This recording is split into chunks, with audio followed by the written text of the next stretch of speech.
Let's talk about the things that actually matter for the Cincinnati Bengals in their matchup on Monday Night Football with the Dallas Cowboys.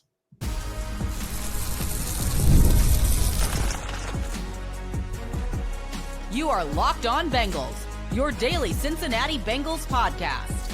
Part of the Locked On Podcast Network, your team every day.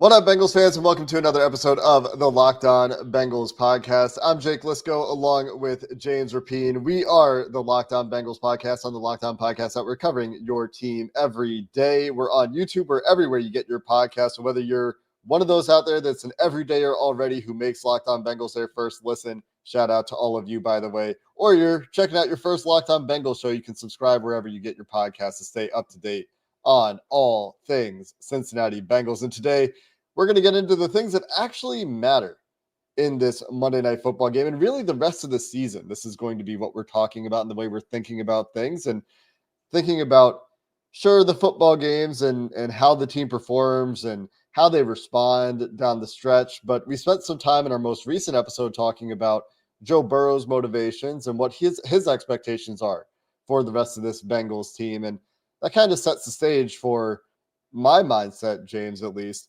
going out for the final 5 games of the season. Absolutely, he did. And I think that's, for me, with Joe Burrow playing the way he is, and he's on pace to shatter multiple records that he already set in his career, but multiple Bengals franchise records, that's why I would absolutely watch. Like, the one thing that I can say is this Bengals team, because of Joe Burrow and Jamar Chase, has been entertaining. Doesn't mean it hasn't been heartbreaking and frustrating and annoying and a bunch of other adjectives that we can get into if you want, but I know we're not going to. But Joe has been awesome. And think about it last week. So they're 4-7. Joe Burrow's under pressure, and he throws his first jump pass touchdown of his life. And then on Thursday, he goes out to practice, and he's literally working on them in front of us. I think stuff like that is kind of cool because he's still trying to improve and evolve. And as he does that, even if he gets 0.1% better, Jake, that matters for this franchise, obviously, moving forward. It matters for the future, but matters for the now, for the entertainment value, for the, oh, well, can Joe get to 4,800 yards? Will he throw for 40 touchdowns? Will he have 40-plus touchdown passes and single-digit interceptions? There's so many things, and that's obviously over the final 5 games. But for this one, at Dallas, primetime, that's a hard place to go win in general. And he talked about how excited he is and how much he gets up for these primetime games.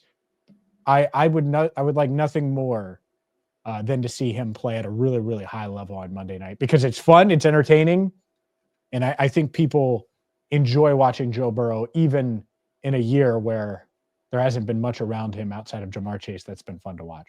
Yeah, and Burrow talked a lot about that, like you said, and Jay Morrison did a good job of like kind of capturing all of the quotes from Joe Burrow that kind of frame a lot of this conversation on Bengals Talk, on Cincinnati Bengals on SI. Obviously, BengalsTalk.com. Where you can find all of the work that James does. I'm pretty bad at URLs too, apparently not just names, but a quote that really stood out to me from Burrow's presser, and this is going back to last Thursday now, right? This is a while ago, but we didn't get to talk about this one in our last episode, and I told you as soon as we were done recording that episode that I wish we had gotten to this quote. But Burrow said, I want to win, but I want to be fun to watch. I always want to be fun to watch. I want people to see my command of the offense and accuracy and playmaking ability and everything that I bring to the table. I want people to tune into the Bengals and want to watch us. And I think people do. I do take pride in the fact that we're exciting. I'm excited to watch. It's something I take pride in. So before we get to the rest of the team and everything at stake for the rest of the team, and what I think is actually the most important thing, despite what Joe Burrow has to say, and all the things that Joe Burrow said, it's not something that he said. This is a really interesting perspective that Burrow brings to it. And he also talked about his understanding that, you know, and appreciation for primetime games and how primetime games shape the perception of you nationally and all these things. Perhaps a reason that he's been good in primetime games, that sharp contrast we noticed immediately when he took over for Andy Dalton right? And the difference between the Burrow Bengals, one of the big differences between the Burrow Bengals and the Dalton Bengals is getting up for those games. Maybe not so much this year. Nothing's really gone well this year, but you get the point.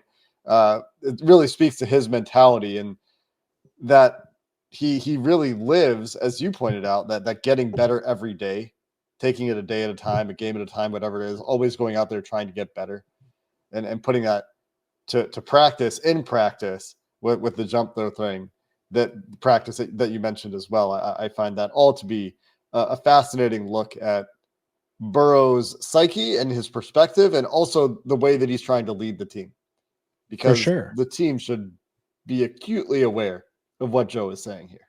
Yeah, I agree with that. And great players get up for big games, primetime games. They do that. And he's played well in primetime this year, right? The team hasn't.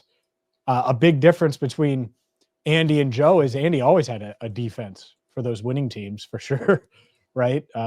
This is bad defensively, which we know, and it goes without saying. And it's to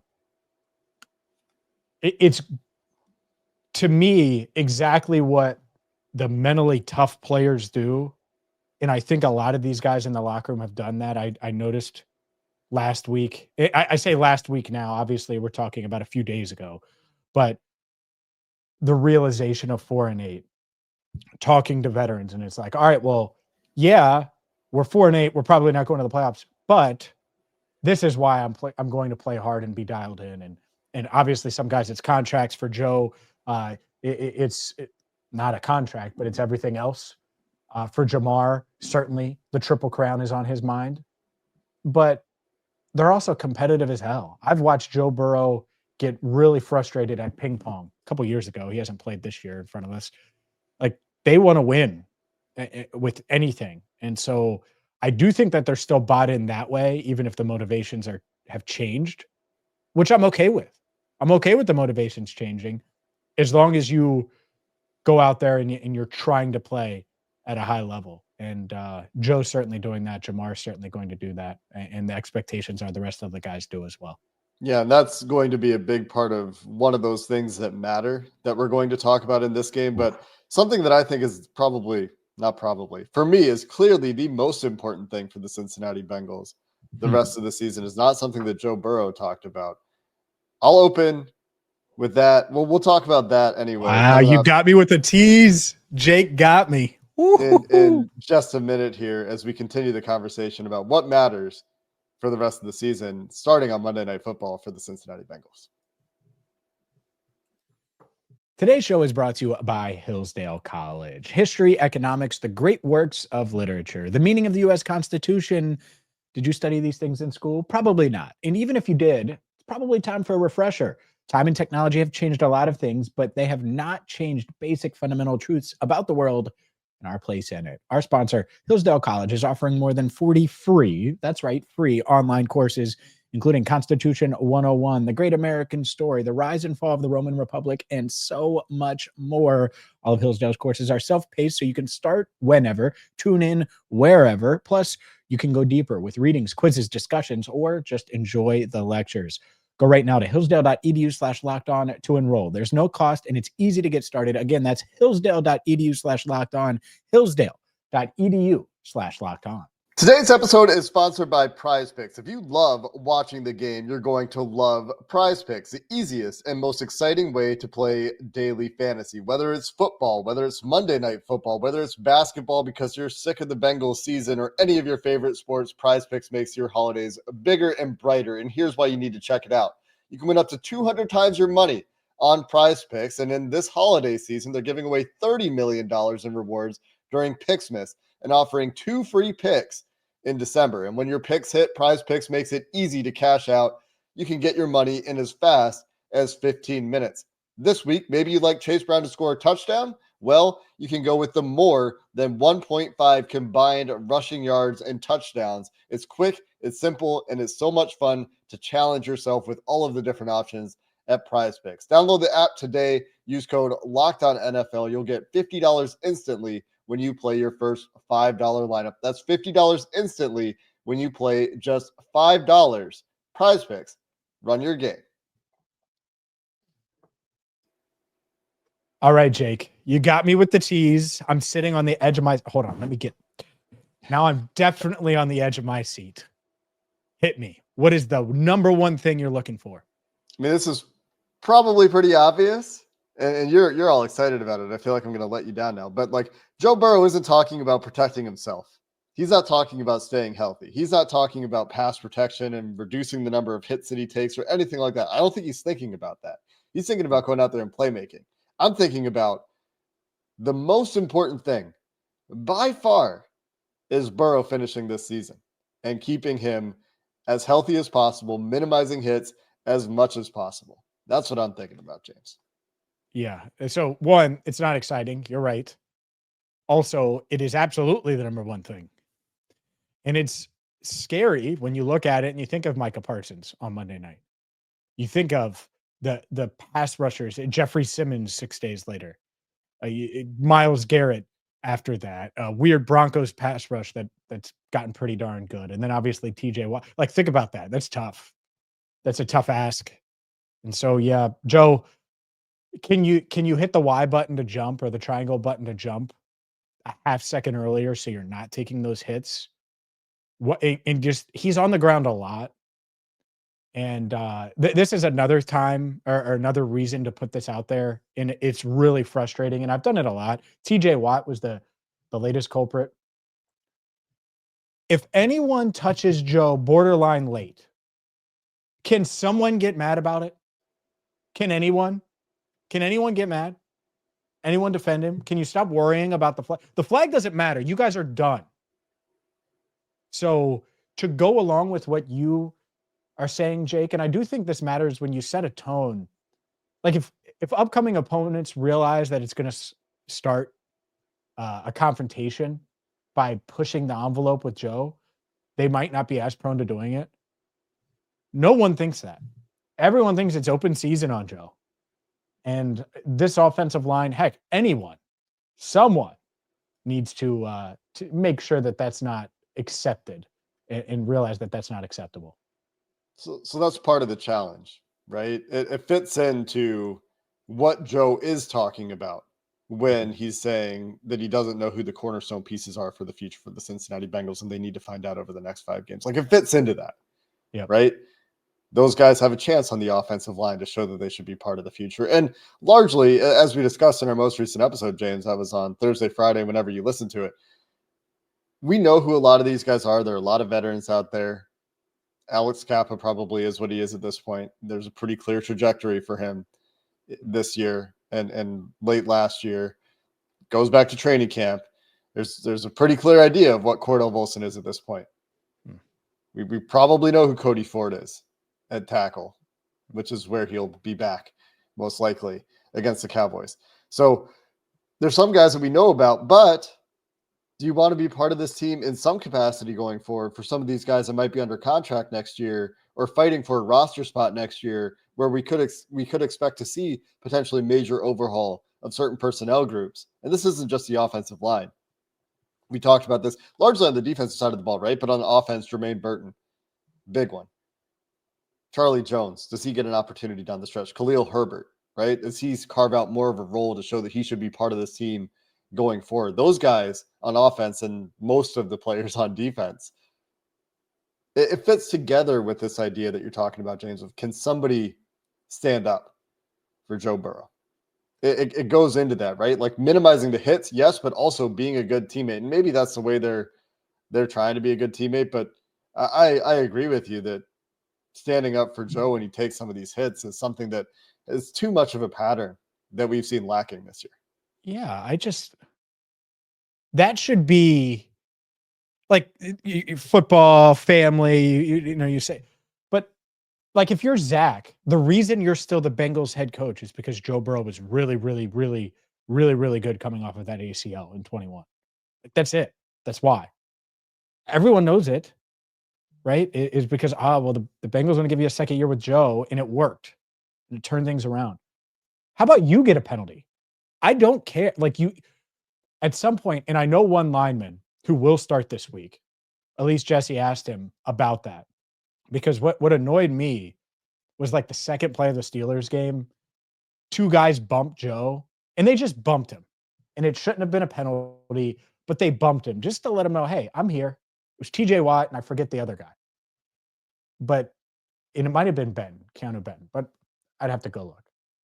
But just like letting him know I'm here. And no one even remotely flinched. And like that's the guy. Like if someone wants to bump into Zach or insert whoever in the organization, anyone, the one guy that they shouldn't be allowed to just bump into for free is Joe. It shouldn't be free. It should come with an argument, come with a confrontation, come with a helmet to helmet, face mask to face mask. Hey, don't do that again or I'm putting you in the ground. And it just doesn't. And that's weird to me because of what he means. And I know they care about him. I know they love him. I think that they want to protect him. I know they want to protect him. So I don't question any of those things. I think they're worried about getting flagged. And if you're a starter who, again, told Elise that, it's like, or who cares? Just protect your guy. I would go into Monday night with 45 yards in penalties. That's 3 penalties, right? If I knew that it would limit the number of hits, even a couple of hits on Joe Burrow. That's how valuable he is. And so I know that's not perfect in the equation here. My point is I'm okay to deal with, especially with the way the season has gone, a play or two where it ends in a penalty if it means protecting 9 just a little bit more. And sure, I agree with that. It's obviously not that simple. Maybe that works, maybe it doesn't. It would work if you had some nasty on the offensive line. Like I kind of chuckled when you say I'm going to put you in the ground if you do that again, because who's doing that? Is that an empty threat? You know, I'm ready to do it, and I'm not on payroll, and I'm a hell of a lot smaller. But like that's so annoying. Like how does that not? It would infuriate me. Oh yeah, I'm just saying like. Is there somebody who physically can do it? You know what I mean? That's why I chuckled, and that's a little tongue in cheek. I mean, these are all very large, freaks. Very athletic, very strong men. But beyond that, they can do things schematically to try to protect Joe a little bit. They can play better. I mean, I don't know if they can play better, especially with Orlando Brown, not likely to play at least on Sunday. That means Cordell Volson's back out there at guard. Cody Ford's back to left tackle. Amarius Mims is going to be tested by Micah Parsons, and he's going to be tested by TJ Watt again, like you mentioned. And they don't have Eric All, and so it's going to be Cam Grandy and Drew Sample as part of this tight end protection package, and they're going to do different things. Drew Sample, put you in the ground. Yeah, Drew's going to do it. Why are you laughing, man? Come on. They're all just I just have this idea that Drew Sample's so nice. I mean, he's a good blocker. Anyway, it's just got to be the mentality, and I hate it. I hate that it's not. Because everyone else has that mentality. We're going to hit Burrow. We're going to hit Bo. We're going to hit him. We're going to hit him. We're going to hit him. There should be a cost for that, even if they do get to him. I hear you. Where I'm going is like schematically on the football field between the whistles, there's things they can do better too. And it's not just like play better. It's also with 5 games to go, do they stick with the running game a little bit more? Do they figure out how to be more effective in the play action game? Do they start screening a little bit more than being the least frequent use of screenplay team in the NFL on offense? Do they use some of these tools that exist in the offensive toolkit to slow down pass rushes a little bit more or a little bit more effectively? Do they marry it better with their pass game, with their run game, so that it is more cohesive and makes defensive players actually key on play action instead of crashing on the quarterback like we've seen from this team, where there's something about the way they're running this stuff where pass rushers are still flying upfield against some of these concepts that are meant to slow them down. So like there's stuff like that I'm thinking about too, that isn't necessarily player specific, but is more thinking about the offensive scheme. Or do they keep doing what's worked for them this year, which is Burrow, drop back passing, playing hero ball, extending plays, playmaking? There will be some of that no matter what, but I guess it's just I'm tired of some of the hits is where I'm at with that, and a little bit worried about some of it. Yeah, and that will be a theme. I know a lot of our viewers and listeners have thought about themes of the offseason. One of them will certainly be, all right, it's time to build the wall. Again. It is. and it's on that interior, which we talked about in April. We talked about it in last March. Take an interior lineman early, and that's why they're going back to Cordell right now. And by the way, Cordell, show something. It's a big final stretch here for him. We will continue the conversation with, I'm sure, some defensive talk. This defense, baby. We'll discuss it coming up next. Today's show is also brought to you by FanDuel. FanDuel, America's #1 sportsbook. You've heard us talk about FanDuel for a long time here on Locked On Bengals. And speaking of the Bengals, they are favored on Monday Night Football against the Dallas Cowboys. Do you think they're going to get it done? Do you think they're going to contain Cooper Rush? Maybe you don't. Maybe you think it's going to go the other way, and you think the Cowboys are going to throw for a bunch of yards, run for a bunch of yards, and beat the Bengals. Well, regardless, you can wager on that. You can go same game parlays, anything you can think of betting wise with the NFL in one spot, from prop bets to money lines at FanDuel. All you have to do is go to FanDuel.com to join today, and you're going to get started with $150 in bonus bets if you win your first $5 bet. From the NBA to the NFL to all of the bowl games that are coming up in college football. Go to FanDuel.com and take advantage today. Again, that's FanDuel.com.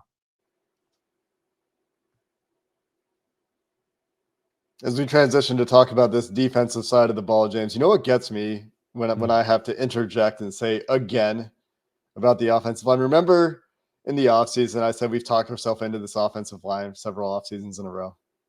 Sure. We did that again, and it started out okay. But the Orlando injury really hurts. So did the Trent Brown injury, but we also talked about, like, back in the offseason, going back to March or whatever, April, like, they're going to sign another offensive lineman and defensive lineman, right? Like, we were expecting that one more move on both sides of the ball that didn't happen. And then we were expecting them to draft an interior offensive lineman, and then that didn't happen. Anyway, I don't want to go too far down that rabbit hole. It's just frustrating to be here again. And next offseason, when I'm thinking about this, I will remember this and be a little bit more in I'll believe it when I see it mode. Well, I'm going to be in the one more mode. Basically, me. Oh yeah. Me at happy hour. I'm always one more. It's always time for one more, Jake. I'm serious. It always is. If you have time, you always get one more. Why not, right? Especially if you're doing it responsibly with an Uber, you have Jake Liscow in town driving you around, which next time you're in town, guess what, Jake? You're driving. Great. The point is, kidding, but the point is, Jake isn't a big drinker, ladies and gentlemen, so it would actually work out. The point is, though, is you can never add enough offensive line help for a team that is so reliant on their quarterback and is going to pass as much as they are. And they're going to pass a ton. Who knows? Maybe the entire scheme changes this offseason. Doesn't seem likely. Offense is performing well. I think they're going to be a pass-first offense. Guess what? I want more. Oh, sign Trent Brown and Amarius Mims. More. Wouldn't it be nice if Mekhi Becton was in town? Wouldn't it be nice if Dalton Reisner was in town? Wouldn't it be nice if they had gotten Calais Campbell, who's the most mentioned non-Bengal in Locked On Bengals history, I would say, or outside of Joe Thuney, probably. Joe Thuney's probably number one from a few years ago. Well, and then if they had Campbell on the team, then they could have used that draft pick in the third round on an interior lineman, and they would have gotten the extra player that way. It's all connected, man. It's a butterfly effect or whatever. No doubt. No, it is. It is. I mean, you could go. There's a bunch of ways you could go, and that's what is so frustrating. I think it's so frustrating about this defense, especially, is because it's like, well, yeah, you need playmakers, you need studs, you had them, and you've used all of these resources. It's not like they've ignored the defense, but you've used all of these resources, and we know how hard it is to find studs. Like, just keep your studs, and that way you're not banking on insert player, Dax Hill, Jordan Battle, and they're kind of catching strays because I think they've been more bright spots, especially recently, than some of these other guys. But you're not banking on these guys to come in and replace an All-Pro, or banking on these guys to replace a guy in DJ Reader who should be a multi-time Pro Bowler, and in plays like that when he's on the field. So it's like, it's tough. It's tough to ask Chris Jenkins to be that, or McKinley Jackson. It's just unrealistic. And that's one of the things I'm looking for on Monday night. Hope is not a plan, as you say all the time, Jake, but I'm hoping to see Chris Jenkins. I'm hoping to see McKinley Jackson play at a pretty high level, take a step forward. Those guys are going to play a ton. Whether they take a step forward remains to be seen. I mean, big question, right? Especially in the case, I think, of McKinley Jackson. Like, we've seen flashes from both of these guys, but McKinley Jackson is still the player that he was when they drafted him, and we felt that he was overdrafted at the time. We felt that it was a bad nose tackle class and that he was a guy that had a nose tackle body that didn't really play like a nose tackle. And I don't mean to tear into McKinley Jackson here, but a lot to prove there, I think, for him. As a third-round pick, you should develop into a solid rotational piece from that spot. And right now, he's playing in a rotational role, but has so much to prove. And that's true for so many players on this defense, with Logan Wilson having shut it down, Dax Hill, DJ Turner on IR. You got Trey Hendrickson, who asked out last year. They're going to have to deal with that this offseason as the only player who's playing at a high level consistently of the remaining players on this defense. You still got Mike Hilton and BJ Hill out there, your solid veteran pieces. But what about the rest of these guys? What's going to happen for Jermaine Pratt this offseason? Are they going to rotate Muma Jongmeta in at linebacker at this point to find out if he can contribute in some way in your linebacker core of the future?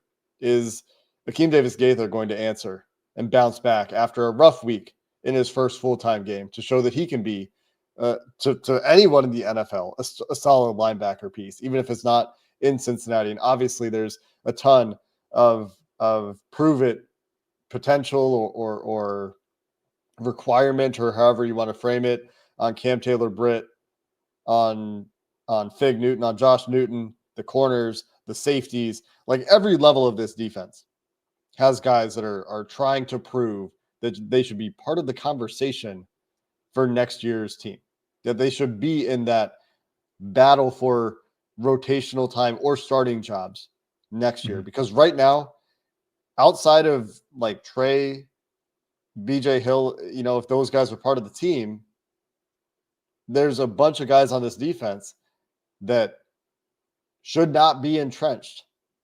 And Logan Wilson, obviously, he's hurt though. So like, there's a bunch of guys that are going to be playing the rest of these games on this defense that should not feel comfortable, that should feel all of this incentive to find their way. And that's really hard to do. You don't just find how to be a good NFL player because you want to, because you're incentivized to do so.